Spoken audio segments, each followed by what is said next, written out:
Quick tip, Jessica didn't know how to show wall art at actual real size or that you could actually do it in Fundy Designer. I had no idea. You can? Yay! So let me show you how to do it.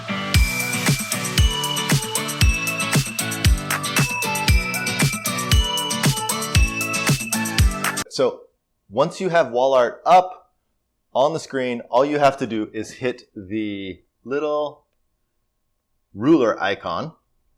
And then it will pop up, if it's not at actual size already, which it probably isn't if you've never done this before, hit this second ruler on the top right, and this will bring out the calibration. Take your tape measure, walk up to the screen, measure that orange line, and then put in whatever numbers it says. And then you hit done, and now this is exactly the size that it would be in the client's house. And that is how you don't sell 8x10s for the wall and sell really big items. So, hope that quick tip helps you, and I hope it helps you make even more money. Sure will. Thanks, Fundy. Thanks, guys.